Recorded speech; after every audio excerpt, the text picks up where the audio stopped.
Armas da nossa guerra. O nosso texto está em 1 Coríntios capítulo 10, o versículo 4. Se você tiver a sua Bíblia, abra-na. Se você não tiver a Bíblia, você pode acompanhar a leitura.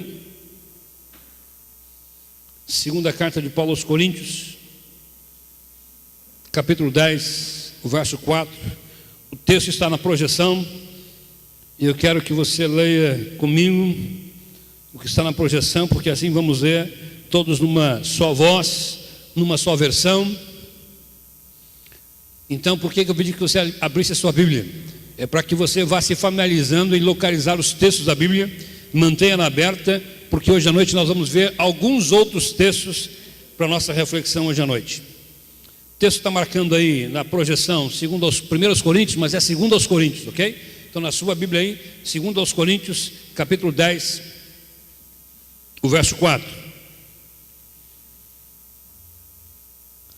Segundo aos Coríntios, capítulo 10, o verso 4. Vamos ler juntos? Porque as armas da nossa milícia não são carnais, mas sim poderosas em Deus para destruição de fortalezas. Porque as armas da nossa milícia não são o que, irmãos? Carnais. Nós não militamos segundo o mundo.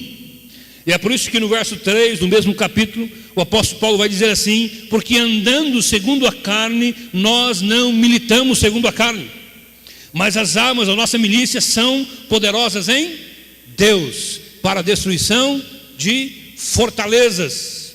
O Deus dos exércitos está conosco. O Senhor de Israel é o nosso Deus. Amém, queridos? Essa expressão também a gente encontra muitas vezes na Bíblia.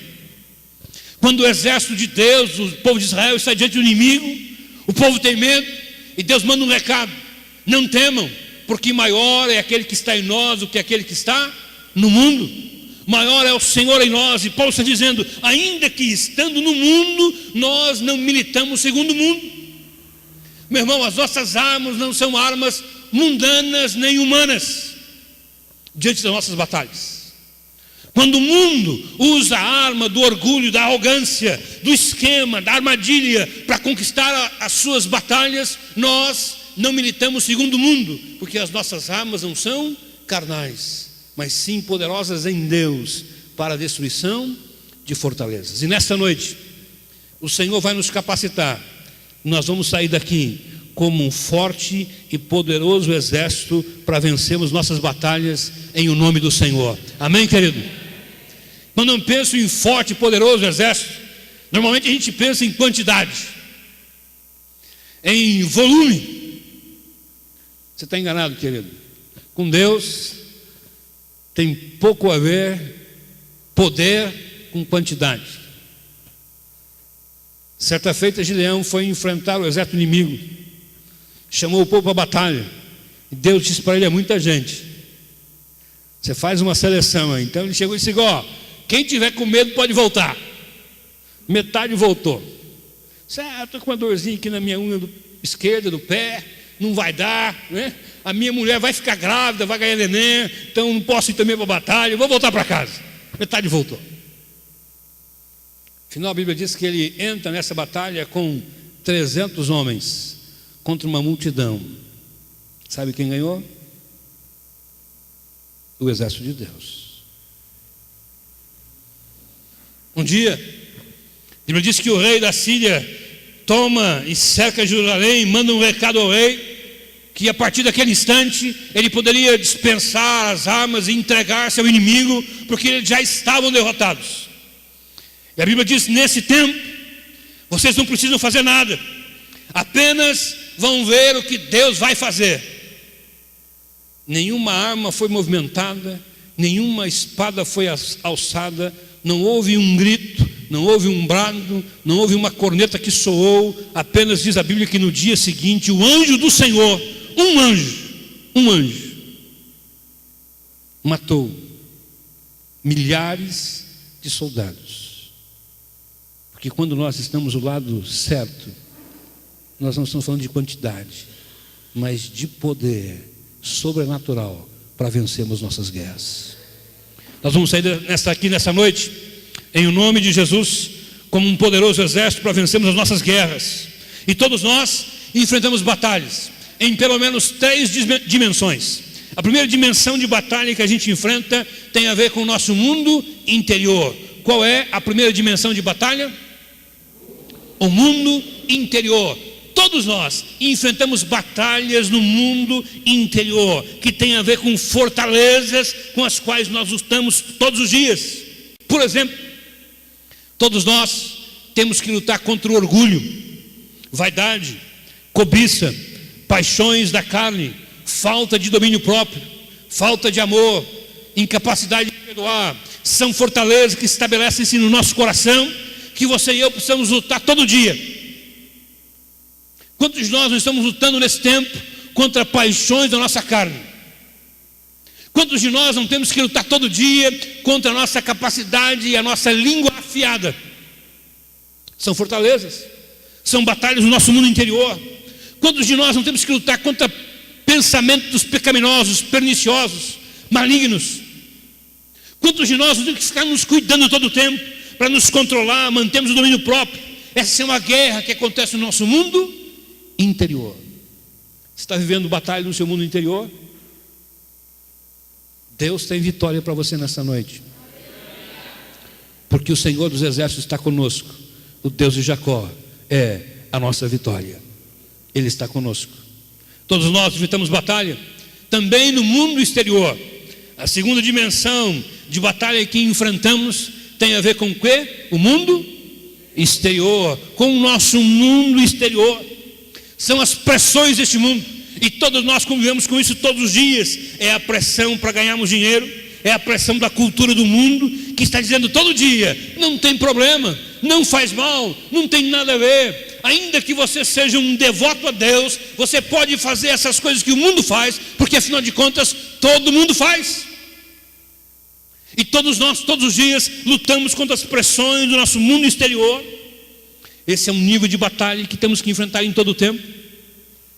Mas a boa notícia é: se você está enfrentando batalhas no seu mundo exterior, lidando com as pressões desse mundo, com a cultura desse tempo, tentando ir na contramão do mundo para ir na mão de Deus, Deus tem vitória para você, porque o Senhor dos Exércitos está conosco.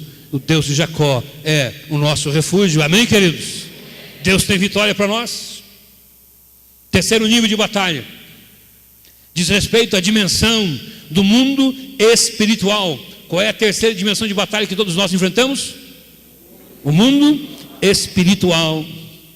Meu irmão, nós temos dificuldade para entender o mundo espiritual, porque todos os nossos sentidos estão normalmente militando no mundo físico. Mas o apóstolo Paulo vai ensinar que o mundo espiritual é mais real que o mundo físico.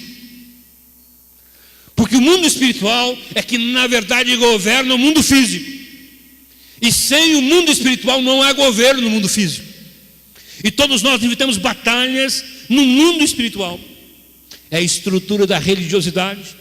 Ah, meus irmãos, quantos têm sido aprisionados por Satanás por causa da sua religiosidade? Quando o diabo não consegue levar alguém a distanciar-se da sua religiosidade, ele então começa a impregnar no coração do ser humano a necessidade de esquemas para se chegar a Deus, esquemas humanos, teologias humanas. E é uma coisa interessante que eu descobri ao longo desses mais de 25 anos de ministério pastoral. Eu entrei na faculdade teológica com 19 anos, e muita coisa que a gente estuda na faculdade teológica assusta. Um dia eu cheguei numa aula de Velho Testamento, e o meu professor de Velho Testamento disse o seguinte: hoje a gente vai estudar Jó. E a gente vai com o garoto para a faculdade de teologia pensando: lá vai ser fogo puro, oração, jejum, dedicação, só coisa de Deus. Aí cheguei na aula do Velho Testamento, o cara disse assim: só que eu queria dizer para você que Jó nunca existiu. Jó é uma ficção. Jó é um personagem fictício. Eu pensei: meu Deus, eu estou no lugar certo. Isso aqui é uma faculdade de teologia, mesmo batista, é sério? É de crente isso aqui? Sabe por quê, querido? Porque tudo que a gente pode sistematizar se tornou humano. Tudo que se tornou humano se tornou limitado à nossa capacidade. Quantos de nós não estamos presos numa estrutura no mundo espiritual, em uma religiosidade sem vida? Jesus disse: vocês erram porque não conhecem nem as Escrituras e nem o poder de Deus. Nós erramos, e a minha oração tem sido: Senhor, eu quero que esta igreja seja uma igreja que conheça profundamente as Escrituras, mas que também conheça profundamente o poder de Deus. Que nós conheçamos profundamente o poder de Deus, mas que conheçamos profundamente também as Escrituras. E que nós sejamos um povo cujo mundo espiritual esteja plenamente habitado pelo poder e pela palavra de Deus. Amém, queridos? Nosso mundo espiritual também tem a ver com sincretismo. E o nosso país, que se diz um país cristão, na verdade é um país cheio de sincretismo religioso. E a gente consegue, para agradar gregos e troianos, a gente consegue juntar numa profissão de fé religiões de todos os credos. E as pessoas começam a achar que o importante é ter uma religião. Você já ouviu essa frase? Quem ouviu essa frase? O importante é uma religião. O importante é que a gente crie os meninos numa religião. Querido, religião não leva ninguém a uma intimidade com Deus. Há um caminho para a intimidade com Deus. Esse caminho é Jesus. Eu sou o caminho, a verdade e a vida, diz o próprio Jesus. Você está enfrentando batalha no seu mundo espiritual? Com sinceridade você pode às vezes reconhecer: Senhor, eu preciso reconhecer que às vezes eu tenho dúvida. Senhor, às vezes eu não consigo acreditar que o Senhor é poderoso para fazer um milagre na minha vida. Isso é uma batalha espiritual que você está vivendo. Mas eu tenho uma boa notícia para você: essa noite você sai daqui vitorioso nessa batalha, porque o Senhor dos Exércitos está conosco. O Deus de Jacó é o nosso refúgio. Amém, queridos? O pastor Edson Queiroz escreveu um livrinho chamado A Igreja em Missões.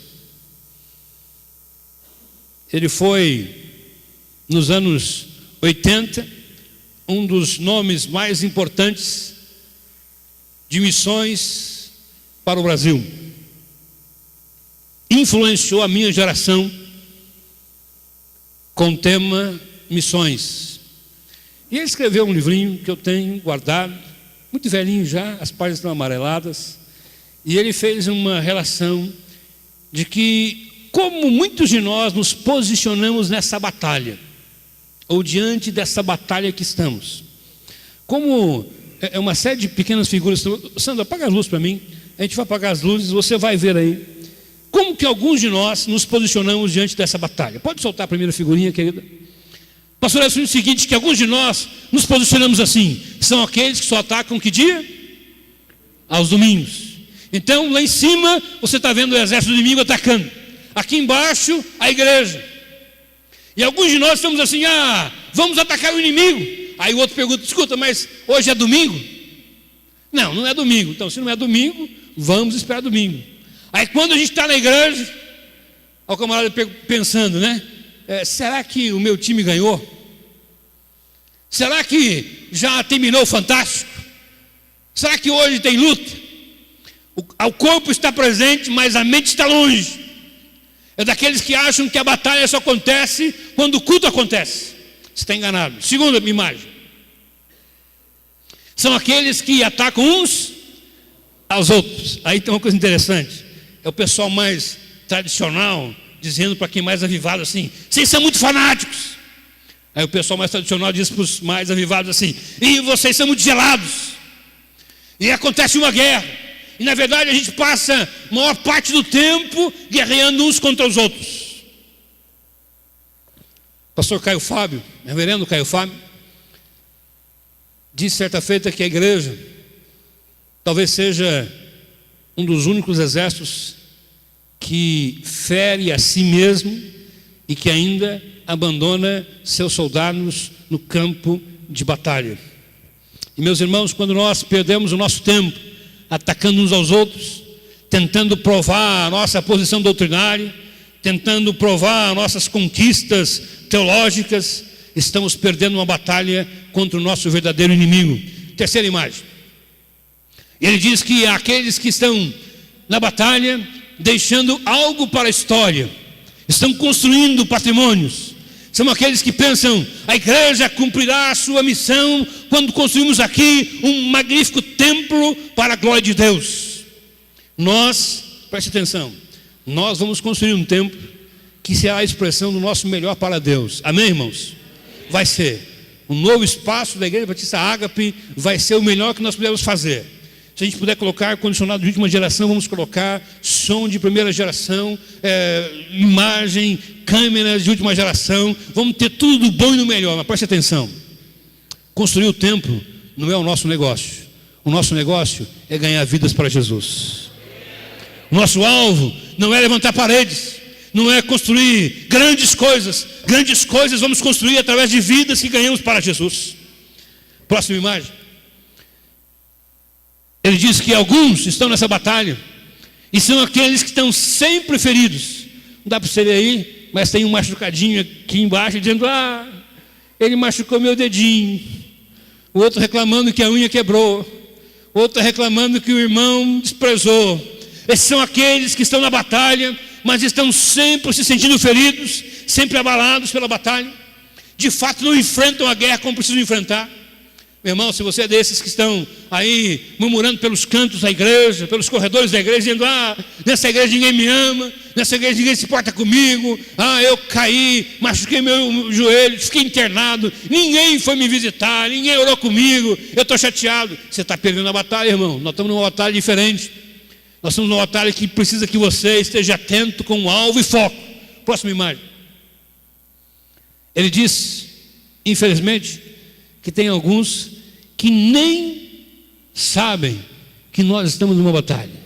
Está lá o soldado jogando ping-pong, imaginando o que será que está acontecendo aí fora, né? Deixa rolar. Próxima imagem. Ele diz que alguns, agora a gente entra num momento bom. Nem tudo está perdido, irmãos. Amém? Nem tudo está perdido. Existem aqueles que estão na linha de apoio. É gente que ora, gente que contribui, gente que intercede, gente que não vai ao fronte da batalha, mas está aqui dizendo: Senhor, nós estamos aqui para orar, para sustentar em oração e sustentar com nossa contribuição aqueles que estão no fronte de batalha. O pastor Nelson Alves dos Santos foi um pastor muito querido da minha família. Ele morreu com a idade que eu quero morrer, 100 anos. E há pouco tempo ele morreu. E ele dizia assim: eu e minha esposa formamos uma parceria.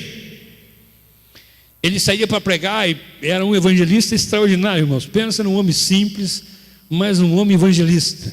A região sul de Mato Grosso do Sul, eu acredito que pelo menos 20% das igrejas que hoje estão plantadas no sul de Mato Grosso do Sul tiveram início no ministério do pastor Nelson. Ele dizia o seguinte: eu e minha esposa formamos uma parceria. É como quem cava um poço. Eu desço para cavar o poço e ela fica lá em cima segurando as cordas. A igreja precisa nessa batalha de gente que se dispõe a dizer: Senhor, nós vamos ficar aqui para sustentar esta obra em oração, em parceria financeira, para ajudar, para mantermos esta obra. E finalmente, ele diz que, graças a Deus, existem também aqueles que estão na linha de frente, é aqueles que vão à guerra, é aqueles que encaram o inimigo como Davi, é aqueles que olham para o inimigo e dizem: você vem a mim com um escudo, lança, você vem a mim afrontando o Senhor dos Exércitos, mas eu vou a você em o nome do Senhor dos Exércitos. E ainda nesta noite a vitória está lá nas mãos do povo de Deus. Pode acender as luzes, Santo, por favor. Em que aspecto você se enquadra aqui? É possível que você esteja naqueles que estão jogando ping-pong enquanto a guerra está acontecendo. É possível que você seja daquele que diga: hoje é domingo, vou tomar um banho especial, passar um perfume especial, vou pôr a minha roupa de ir na igreja e vou para o culto. Hoje tem guerra espiritual. Você está equivocado, querido. A guerra acontece todo dia. Quando você acorda na segunda-feira, você tem que levantar e dizer: eu amanheço, porque a misericórdia do Senhor se renova sobre a minha vida, e vou para essa batalha no nome do Senhor dos Exércitos. Ela pode acontecer em qualquer nível, no mundo interior, no mundo exterior ou no mundo espiritual. Mas em qualquer nível que ela acontecer, Deus tem armas para a nossa vitória. Deus tem armas para a nossa vitória.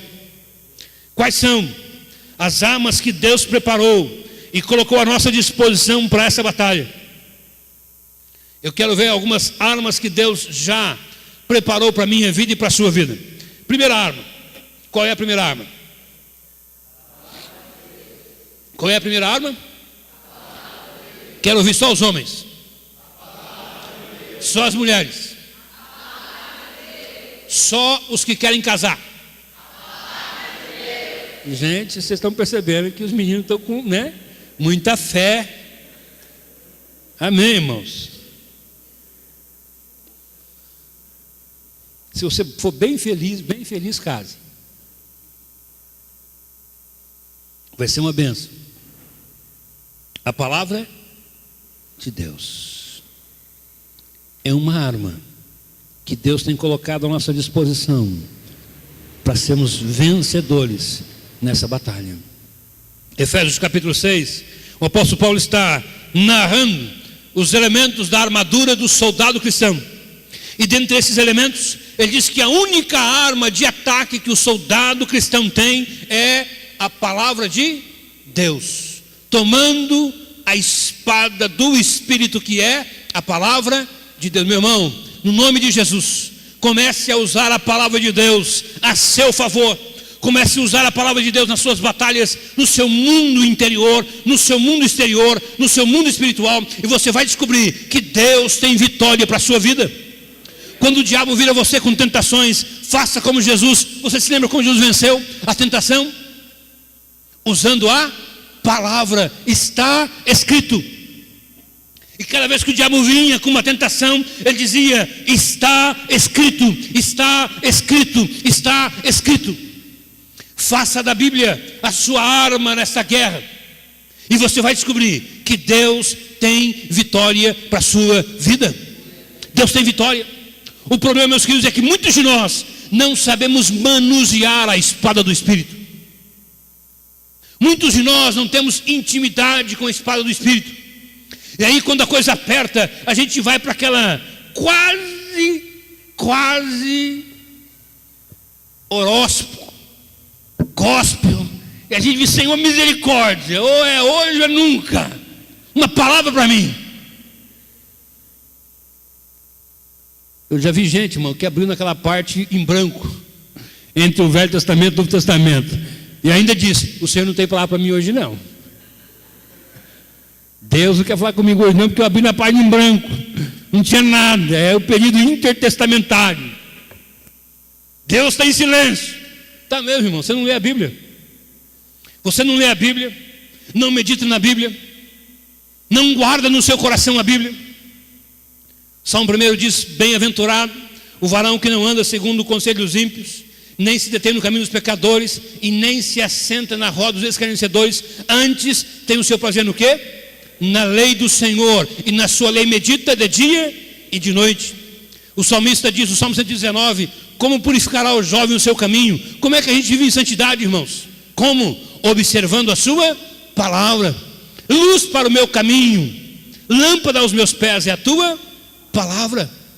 Meu irmão, você não lê, não medita, não faz da Bíblia a sua arma. Se você não fizer desta palavra a sua arma, você não está apto para ir para uma guerra e ser vencedor. Mas nessa noite, no nome de Jesus, esta palavra vai estar no nosso coração e na nossa mente todo dia. Amém, irmãos? Todo dia, todo dia, todo dia. Leia um trecho da Bíblia. Diga: Deus, fale comigo, Senhor. É a tua palavra. É por isso que Hebreus 4, o verso 12 diz que a palavra de Deus é viva e eficaz, mais penetrante que espada alguma de 2 gumes, e que penetra até a divisão da alma e do espírito, e é apta para discernir os pensamentos e intenções do coração, e não há criatura que fique descoberta diante daquele que vê todas as coisas. Não há. É a palavra de Deus. Faça da palavra de Deus a sua luz todo dia. Use a Bíblia como sua espada. A palavra de Deus é uma das armas que Deus colocou à nossa disposição para destruirmos o inimigo. É a palavra de Deus. Mas preste atenção, querido. Jesus, quando terminou o sermão da montanha, ele diz assim: eu vou dizer uma coisa para vocês. Ele ensinou muitas coisas no sermão da montanha, muitas coisas, de coisas práticas a coisas espirituais: família, dinheiro, relacionamento, oração, jejum, tudo. Ensinou no sermão da montanha. Mas ele termina e diz assim: agora preste atenção. Aqueles que ouvem as minhas palavras e as colocam em prática, eu vou compará-lo a um homem prudente que edificou a sua casa sobre a rocha. Aquele que ouve essas minhas palavras e não as coloca em prática, eu vou compará-lo a um indivíduo imprudente que construiu a sua casa sobre a areia. Sabe o que aconteceu com aquelas 2 casas, querido? A que estava sobre a rocha e a que estava sobre a areia. Jesus disse: e veio a tempestade, o vento, a chuva, e a enxurrada bateu forte contra aquelas casas. A que estava sobre a rocha permaneceu, a que estava sobre a areia ruiu. E Jesus diz: quem ouve e coloca em prática está construindo uma casa inabalável, indestrutível. Meu irmão, no nome de Jesus, comece a dizer: Senhor, eu não quero apenas conhecer a palavra, eu quero aplicá-la ao meu coração todo dia. Eu quero viver o que o Senhor ensina todo dia. Eu quero viver os seus princípios todo dia. Se a Bíblia diz que eu tenho que honrar o meu pai e a minha mãe, é isso que eu vou fazer todo dia. Porque ela não está perguntando se meu pai e a minha mãe são bons para mim ou não. Ela está dizendo que eu tenho que honrar o meu pai e a minha mãe, e é isso que eu vou fazer, porque é isso que Deus está me mandando fazer. Se a Bíblia está me ensinando a amar o próximo, é isso que eu vou fazer todo dia. Não me importa se o meu próximo me ama ou não, se é meu amigo ou inimigo. O que me interessa é que eu vou fazer da Bíblia a minha regra de fé, porque eu vou usar essa espada para vencer os inimigos da minha vida. Amém, queridos? Seja no mundo interior, no mundo exterior ou no mundo espiritual, a Bíblia é uma arma de Deus para sermos vencedores. A segunda arma. Qual é a segunda arma, irmãos? Qual é a segunda arma? O nome e o sangue de Jesus. Aleluia. O nome e o sangue de Jesus são uma arma que Deus colocou à nossa disposição para vencermos batalhas, seja no mundo interior, seja no mundo exterior, seja no mundo espiritual. Abra comigo a sua Bíblia, por favor. Esse texto eu quero que você leia comigo. Filipenses, capítulo 2. Carta de Paulo aos Filipenses, capítulo 2.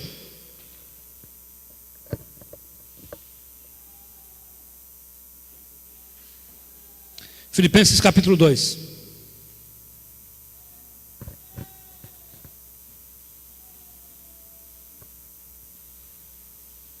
A partir do verso 9.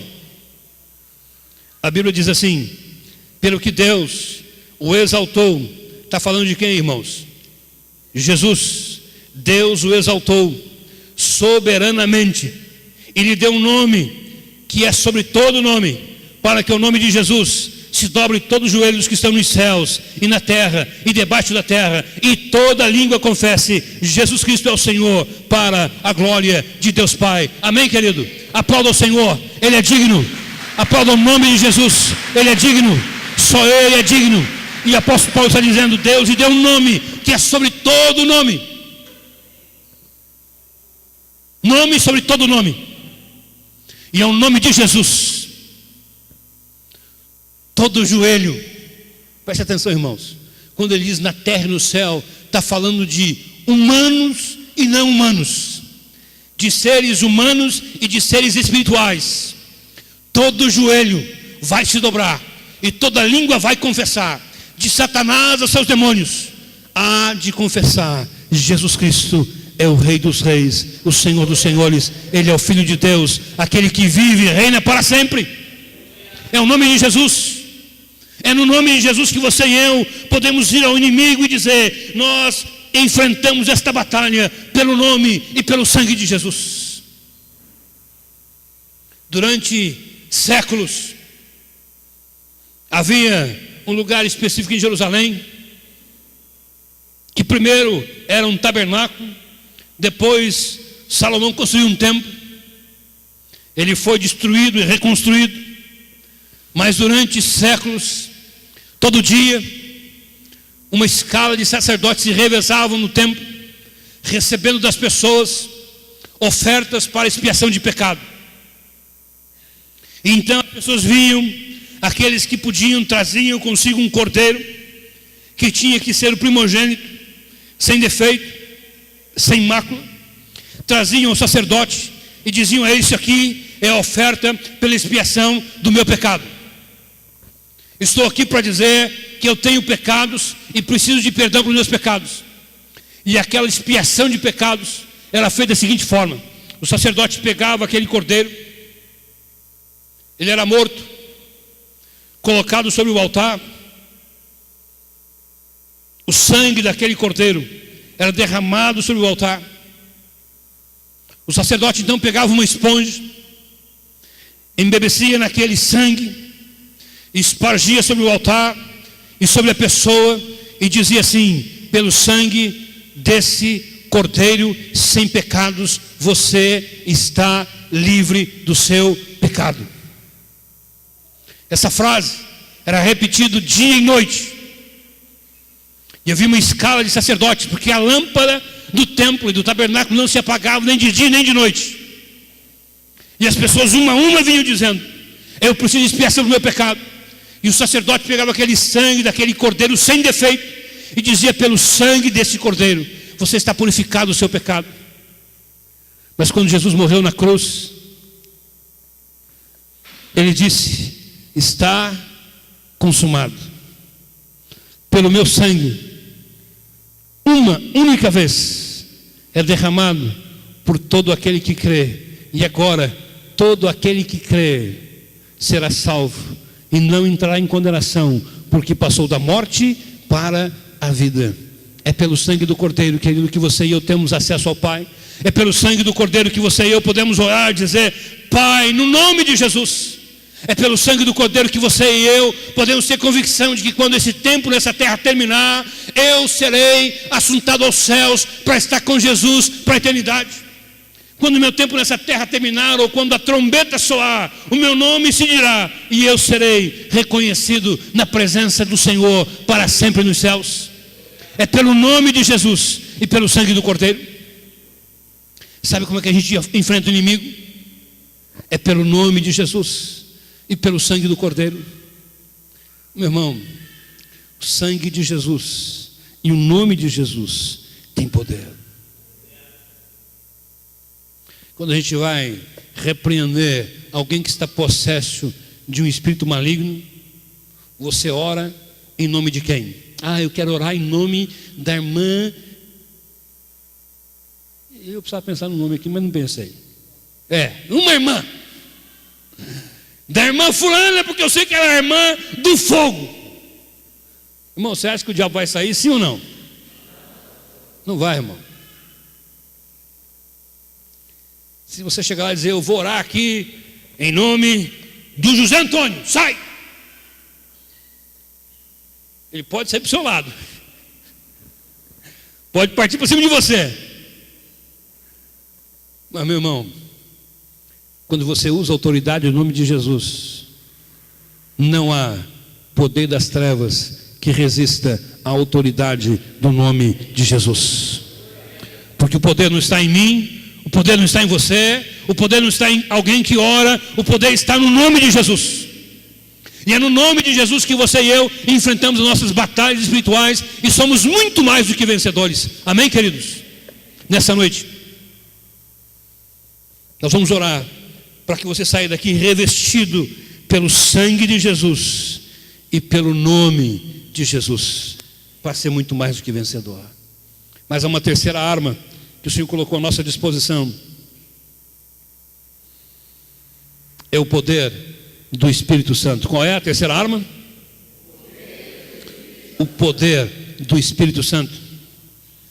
Em Atos 1:8, é Jesus falando, e ele diz: e recebereis o quê?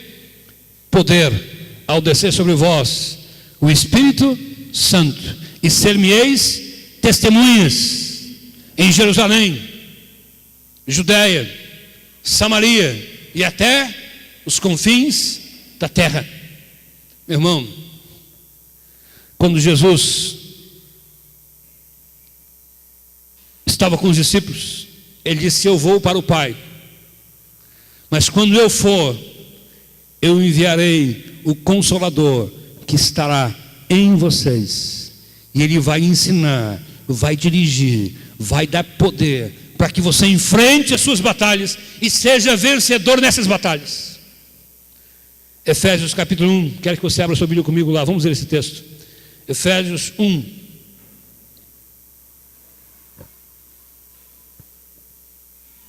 Carta de Paulo aos Efésios capítulo 1, verso 19.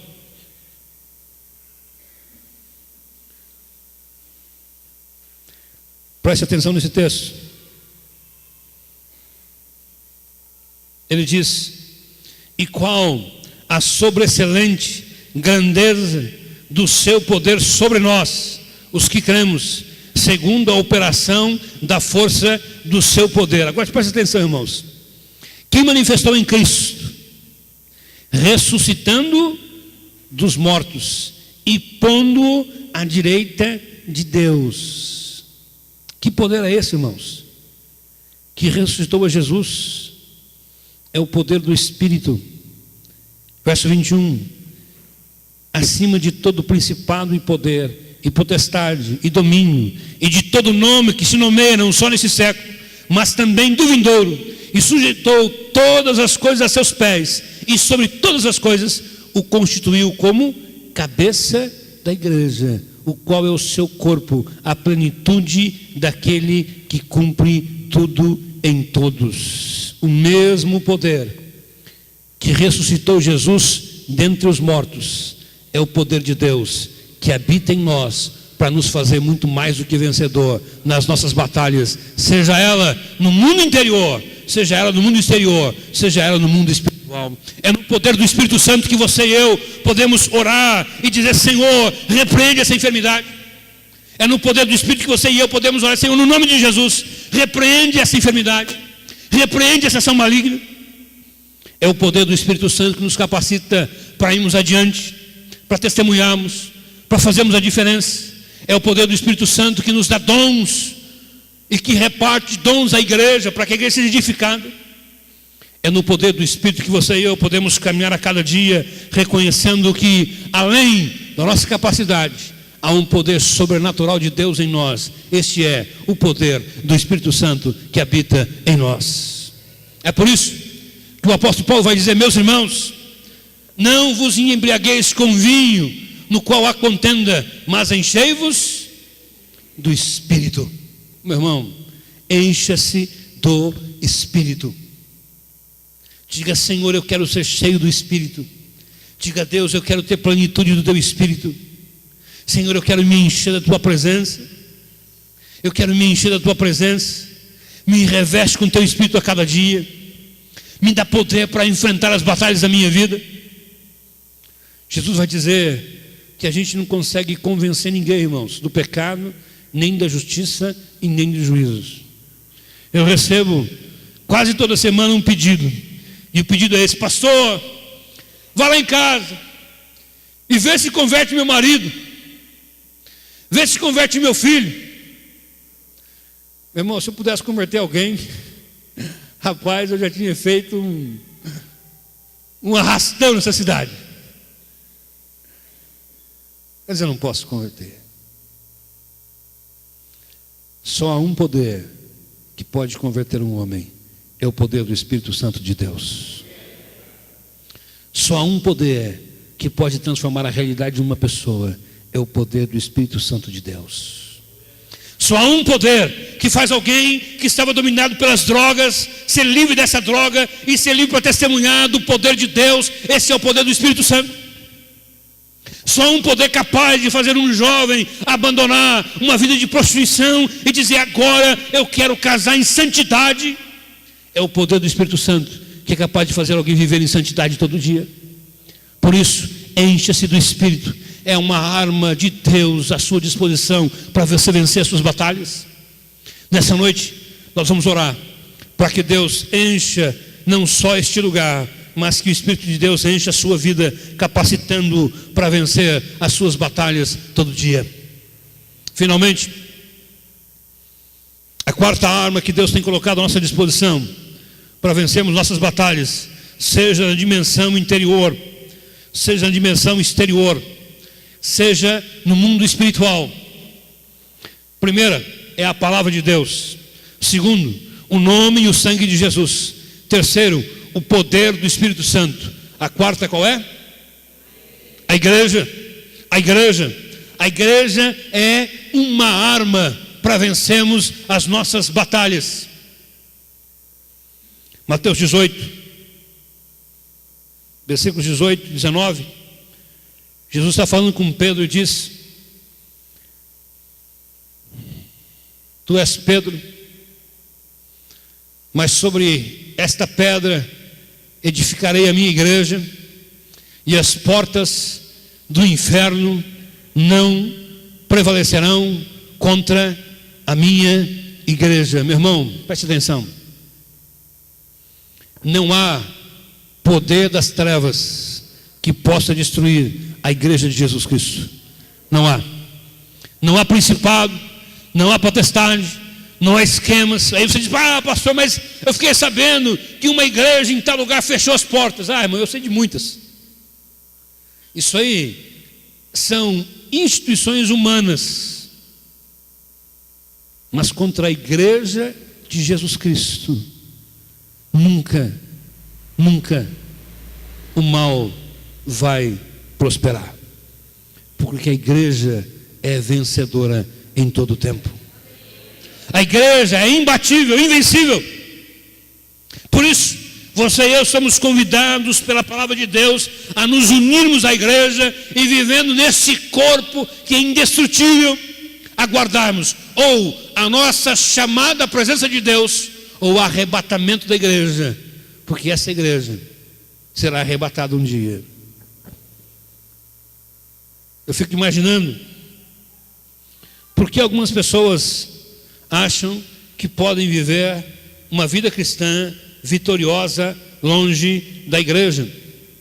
Olha o que diz a Bíblia em Efésios capítulo 4.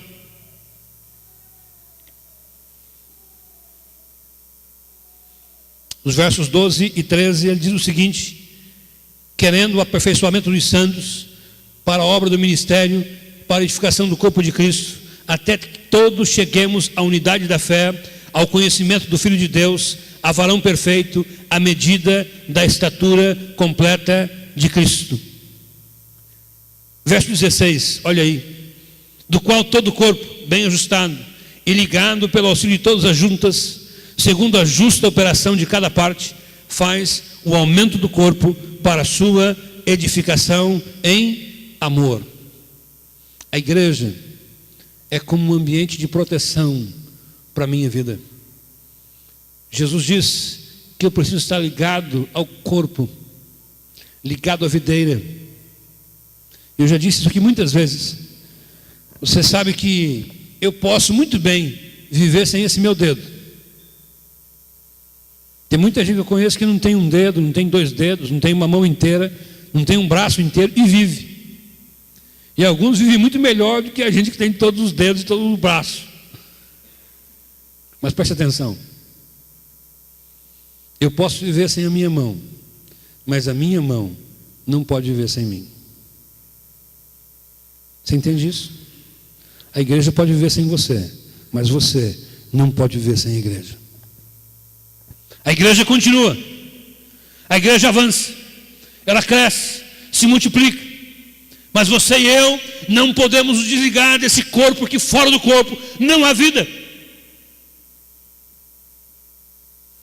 Alguém disse que um dia decidiu sair da igreja porque descobriu que havia pouca graça na igreja. Fora da igreja, ele conclui dizendo: eu descobri que não há graça nenhuma. Não há graça de Deus que flua senão através do seu corpo. Por isso, você é desafiado nessa noite a unir-se ao corpo. Mais do que ser membro de uma igreja, é dizer: Senhor, eu me coloco à disposição desse corpo para ser instrumento teu de bênção e de vitória nessa batalha. Queria que você ficasse de pé, por favor.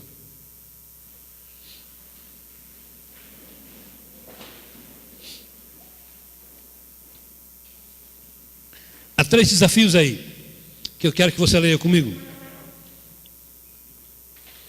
Nosso desafio hoje à noite. Primeiro, vamos lá? Confiar nossa vida ao senhorio de Jesus. Querido, se você quer ser vencedor nessa batalha, seja na dimensão do seu mundo interior, seja no mundo exterior, seja no mundo espiritual, o primeiro passo é entregar a sua vida a Jesus Cristo. É dizer: Senhor, eu quero convidá-lo para ser o Senhor da minha vida. Eu quero te entregar a minha vida. Eu quero que tu sejas o meu Senhor. Eu quero viver segundo o padrão da tua palavra. Se você ainda não entregou sua vida a Jesus, essa é a noite. Esse é o tempo para você dizer: Senhor, hoje eu estou entregando a minha vida ao Senhor. Hoje eu decido não mais controlar a minha vida, mas eu quero que o Senhor seja o meu guia em todo o tempo. Segundo desafio, vamos ver juntos?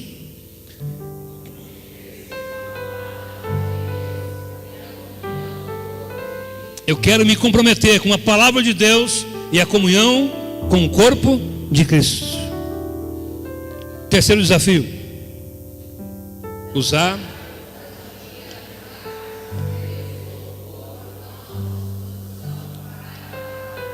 eu vou usar com ousadia as armas que Deus colocou à minha disposição. A palavra de Deus, o nome, o sangue de Jesus, o poder do Espírito e a minha unidade no corpo serão armas para a minha vitória em todo o tempo. Há uma canção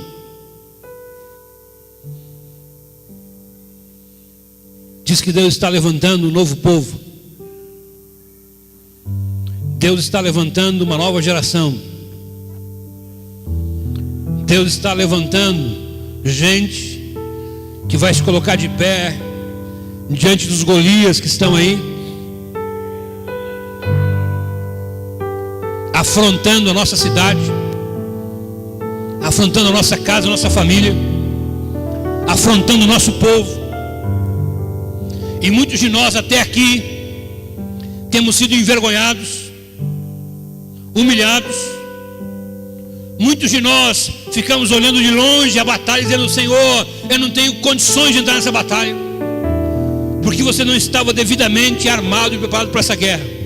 Mas nessa noite, a arma está à sua disposição, e você sai daqui como parte de um grande e poderoso exército para vencer as suas batalhas. Esse povo, essa gente que Deus está levantando, é gente como eu e você.